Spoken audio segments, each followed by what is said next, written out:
आपने सुना होगा, वोट आपका अधिकार है, बदलाव की ताकत है। लेकिन अब वही लोग जो कभी बड़े गर्व से वोट देने गए थे अमेरिका में, आज कह रहे हैं कि मुझे मेरा वोट वापस चाहिए।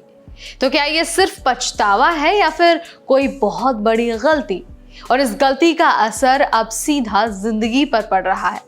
आज के इस वीडियो में हम आपको बताएंगे कि क्यों आखिर लाखों लोग अमेरिका में अब ये कहने लगे हैं कि भाई मैंने वोट क्यों दिया था, मुझे मेरा वोट वापस करो। यानी कि अपने वोट पर सवाल आखिर अमेरिका में लाखों लोग क्यों उठा रहे हैं। नमस्कार, मेरा नाम है नेहा उपाध्याय और आप देख रहे हैं NBT टेक। हर चुनाव से पहले क्या होता है, जो नेता हैं वो बड़े बड़े वादे करते हैं। कहते हैं हम बेरोजगारी खत्म करेंगे, हम जो बॉर्डर्स हैं उनको सिक्योर करेंगे और हर आम जनता को ताकत देंगे। और जनता क्या करती है?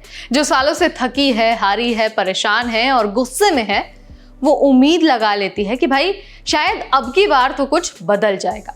अब ट्रंप को ही देख लीजिए, बॉर्डर सिक्योरिटी, अमेरिका फर्स्ट और नो मोर इलीगल्स, इस तरह के नारों से उन्होंने जनता का भरोसा जीता। लोगों ने कहा कि चलो ठीक है, इस बार ट्रंप सीधी बात कर रहे हैं तो उन्हें वोट दे दिया जाए। वोट भी दिया गया और हमारे सामने अमेरिका के प्रेसिडेंट के रूप में डोनाल्ड ट्रंप आज रूल कर रहे हैं। लेकिन फिर लोगों के सामने रियलिटी आई है। लेकिन फिर जब ट्रंप प्रेसिडेंट बन गए तो रियलिटी एकदम सामने आ गई। फैमिलीज को आइस ने अलग अलग कर दिया, स्कूलों से बच्चों को उठाया गया, काम पर जा रहे लोगों को डिटेन किया गया, छोटे अपराधों पर भी डिपोर्टेशन। और जो लोग खुद ट्रंप को वोट देकर आए थे वो अब ये कह रहे हैं कि हमने इस बेरहमी के लिए वोट नहीं दिया था। अब सोशल मीडिया, न्यूज़ और ग्राउंड रिपोर्ट्स में एक ही लाइन सुनने को मिल रही है, I want my vote back, यानी कि मुझे मेरा वोट वापस चाहिए। वोट वापस मांगना सिर्फ पछतावा नहीं है, बल्कि एक आक्रोश है, एक हिसाब किताब है। लोग सवाल पूछ रहे हैं कि हमने वादा सुना था लेकिन बदले में हमें डर क्यों मिला है? हमने भरोसा किया था लेकिन बदले में बर्बादी क्यों मिली है? एक परिवार जिसने ट्रंप को वोट दिया था अब आइस के छापे से टूट चुका है। माँ को डिपोर्ट कर दिया गया है और बच्चा लगातार ये पूछता है कि क्या हमने गलत व्यक्ति को चुन लिया है।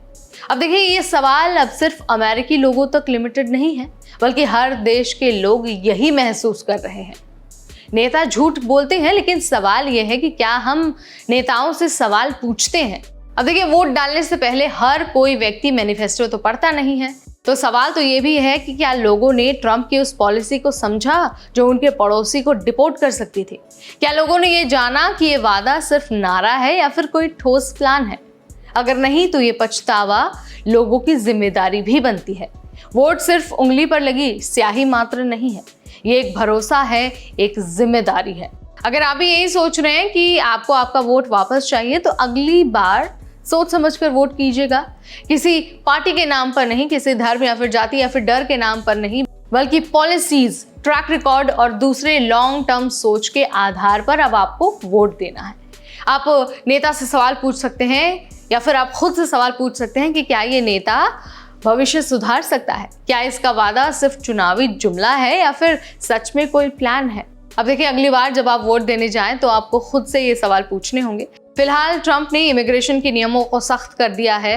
हर अनडॉक्यूमेंटेड इमिग्रेंट पर अब रेड की जा रही है और उन्हें डिटेंशन में रखा जा रहा है और उसके बाद डिपोर्ट किया जा रहा है। बहुत सारे ऐसे लोग हैं जो अमेरिका में लगातार ये कह रहे हैं कि हमने वोट देकर गलती की है, ट्रंप को राष्ट्रपति बनाकर गलती की है और हमें हमारा वोट वापस चाहिए। अब आप इस बारे में क्या सोचते हैं? कमेंट के जरिए आप मुझे बता सकते हैं। इस वीडियो में फिलहाल इतना ही। तब तक मुझे यानी नेहा को दीजिए इजाजत। Keep watching NBT take.